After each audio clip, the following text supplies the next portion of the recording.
It's Freeze Cracked and I'm back, and this is the third video on some rock selecting and rock purchasing is what I want to talk about a little bit now. But also the field collection. Actually, I should have brought other rocks for the field collection stuff. I'll talk about getting rock from other people. I went back and I found a couple of pieces I had of some stuff, some Burlington that I got from Marty Reeder, because I didn't feel like the other pieces I showed were doing him justice on what he actually comes up with sometimes. Now, you know, he seems to kind of like me, so he lets me have a little bit of this kind of stuff, but it doesn't mean he'll sell it to you. I have no idea what Marty does. Marty's Marty. And he was bad-mouthing me a little bit, saying that I had no chores now that I'm retired. My wife doesn't make me do anything, and if she sees that video, I'm going to be in real trouble. So I'm half happy with him because he gave me a shout out to my channel, but you know, like I say, now I got to keep my wife away from YouTube. You would never want to buy anything like this from anybody. What this is opalized wood, and it's so soft if you look at it wrong, it'll just break up into little pieces. So I mean, you know, stuff like that shows up on the street and people put it out there. You could mess with it. I mean, you might be able to breathe on it carefully or grind it, or, you know, do a fog thing on it or something like that, make something out of it, but the material is just not particularly workable. So here's what happens. You know, rock is a commodity. Everybody needs it that's a flint napper, and a lot of people don't live in areas with rock. So it's usually sold by the pound. If it's stuff that's highly desirable, it gets sold by the inch. And so there's some problems associated with that when you're trying to do business and get the stuff. On the one hand, you're dependent upon rock sellers. You need them. They give you the stuff that you want to be able to do your thing, and so sometimes you're just kind of glad that they do what they do and are very thankful. And then there's other rock sellers that just need the money and can't seem to not attempt to sell a rock that shouldn't be sold. So there's that to be contended with also. This is a piece of Georgetown, and the reason I got this one to show you was it looks kind of squirrely, and I don't know who hit it because it wasn't me, but it's breaking weird. And there are some rocks that just because of some kind of stress is set up in them or something when they form, they just break weird.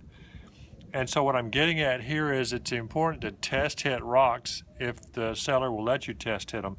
And if the seller won't let you test hit them, you might consider whether you want to buy a big load of it or whether you want to take one or two and go hit them, buy one or two and go hit them and then come back for more if it works out well for you. Most of the rock purchasing that I've done has been at knap-ins. And buying rock at knap-ins is a challenge because everybody wants to buy rock at knap-ins. So if you're the first one there, you know, like on a Wednesday, and wait a day or two till rock sellers show up and start jumping on their stuff, yeah, you'll get the pick of the lot if they haven't already carted that stuff to several other knap-ins, but you're not going to get a bargain normally because, I mean, it's the beginning of the show and they may well sell it all out, and they know that they can sell it, and if they have experience, they know about how much they're likely to sell. So you can't do your best negotiation. On the other hand, there are times that rock sellers want to not cart all their leftover stuff back home or to the next place, and they might give you a better deal at the end of the show, but bear in mind too that at that point you're getting the leavings that nobody else wanted. So it will have been picked through, and you're not going to be going high grade in a big load at the end of a show. So anyway, there's advantages and disadvantages. If you've got the money, you know, sometimes it's better to be the first one to the truck or trailer than the last one. And the really large pieces of rock are that people can make big blades out of and stuff, generally command a premium, and there isn't that much of that kind of stuff. So generally that stuff's the first to go. And I'm usually looking for the small hand-sized pieces that I can make a point out of each one. Because the other thing you run across is, I mean, you got to think about, well, if you're buying your rock by the pound and you buy a big old nodule and you don't have a saw and you're not good at spalling, how many points per dollar are you going to get as compared to if you work smaller stuff.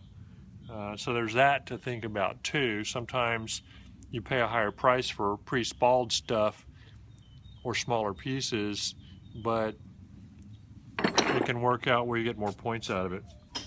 What I was going to show you is sometimes you may get offered stuff that's big and blocky like this.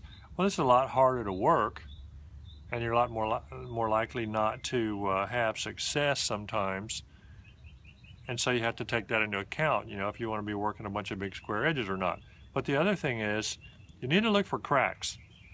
A lot of times, if you're careful, you can look carefully and you can see like a little trace of where a crack is running right across the middle of a rock. Well, like as not, that rock is no good.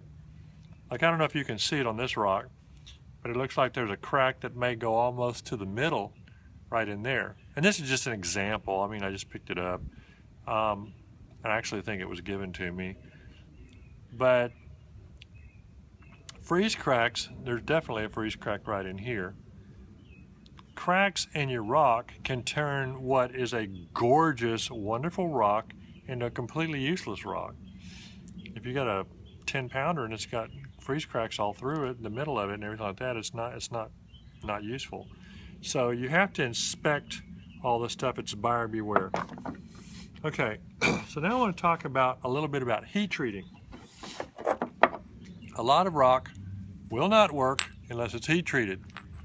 That's a problem. Why?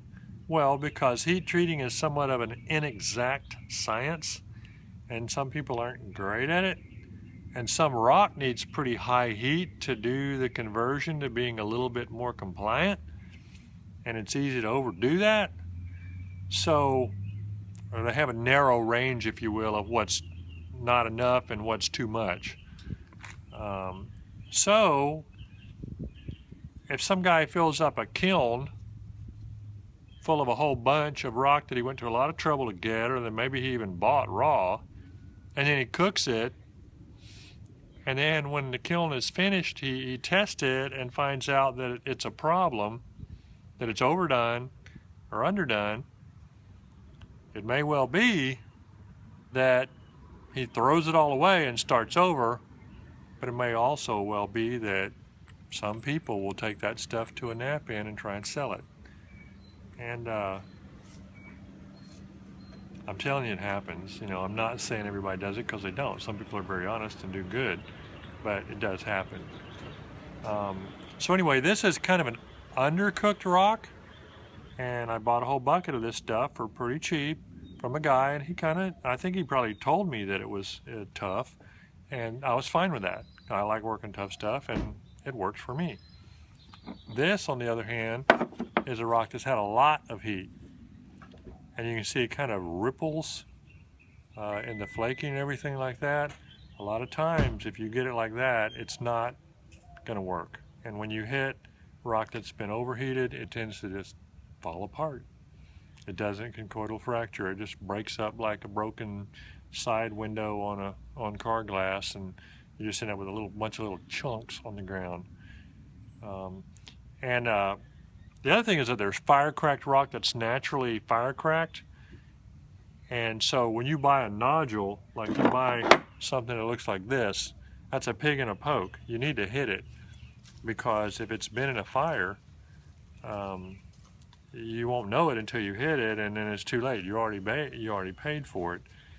But when you hit it, what you see is, a lot of times you'll see it looks, the surface of it, where instead of being a nice smooth flake, it looks crinkly. I tried to find a fire-cracked piece in there in my stuff, and I'm sure there's one somewhere, but I don't know where. But it looks like the surface of Rice Krispies or something. It's all kind of like little cracks and crazes and bubbles and junk in it like that. And sometimes it's just in one area of the surface and you can work through it, but sometimes the whole rock is worthless. I picked this one up, I think, to show you also. This is a very tough, I mean, it looks like a good nodule, but it's really tough, and you can see the way in which it's cracking gives some indications of irregularities in it, perhaps, and cracks in it and stuff, and that it probably might need heat too. So just buyer beware. You know, I always think it's best to do repeat business with people that you know. Can be a good thing to do. But also test the stuff anyway. You got to remember too, if somebody's a napper and they're just selling off their excess, well, unless you're the best friend and they owe you or something and they're very honest, they're not going to give you the great stuff and keep the crummy stuff to work. They're going to give you the stuff that they don't prefer, either because it's more difficult in the shapes or whatever. The other thing too is a lot of times if you're not a rock seller's best customer, well, that doesn't mean they don't have a best customer. They do. And sometimes the stuff that is the most desirable doesn't come on the market. I mean, you're not going to get offered it. So that is another reason to try and cultivate a relationship with good rock sellers, because after a while maybe you become their best customer and then you start getting offered the great stuff that never comes on the market. It's just the way it is. It's the nature of the thing. Man, when you go to a nap-in or something, you find out how much nappers love rock, because I mean they'll sit around and talk about rock all day, and it's almost an obsession, and it is an obsession with some people, and people really love rock. They even want to talk about the formations and rocks they have known and rocks they have seen and that kind of stuff. This is an interesting example of what I'm talking about. This is Knife River Flint. Well, everybody wants Knife River Flint. Knife River Flint is famous, famous, famous. It's great. It takes a wonderful edge. It's a beautiful stone. It's just really cool stuff. And so you normally don't see it, and when you do, it's not cheap. You know, $4 a pound or more, and if it's a big piece, forget it. You know, it'll be priced by the piece. But so here's a little bitty piece of Knife River. And what do you do with that? With a shape. Look at the shape. I mean, what kind of point are you going to make out of that? So I'm not saying don't buy a bunch of this, because I mean I bought this and I've got some more little pieces. I've got some bigger pieces too. But the key thing is, if you're not going to grind it or cut it or whatever to make it usable, if you're buying stuff like this by the pound, well, okay, so you're going to have a waste amount of maybe 95% of the stuff. So just bear that in mind, because you're paying a real high price per pound.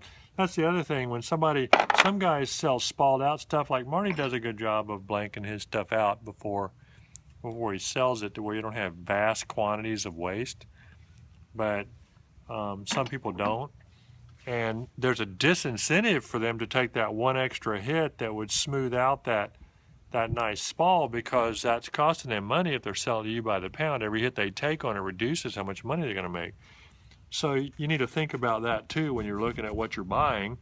I mean, you want to give somebody a decent motivation to continue in the rock selling business, because you need rock and you like rock, and we all do. But you know, there's different ways to not get a good deal, is what I'm saying. It can be the shape of the thing, it can be the amount of waste, it can be the lack of heat treatment, it can be too much heat treatment, it can be cracks in it, it can be all kinds of stuff. And so basically I'm going to end this particular segment by not being negative and not talking negatively about rock sellers. Most of the rock I have I've bought. I mean, I've collected a lot too, but a lot of the rock I have I've bought, and I'm satisfied with most of the rock I have. Don't have a problem with it, and I'm thankful that the people who provided it to me. So I'm just trying to tell you a few things to hopefully make it where you're able to select rock and get good rock and end up with stuff that'll work for you. So that's what the video is all about. So I'm stopping with this one, and maybe come back after a while and nap or notch or pressure flake or do something. It's starting to get kind of warm here, so it might be a good day for that. It's a pretty day. So bye for now. Freeze crack.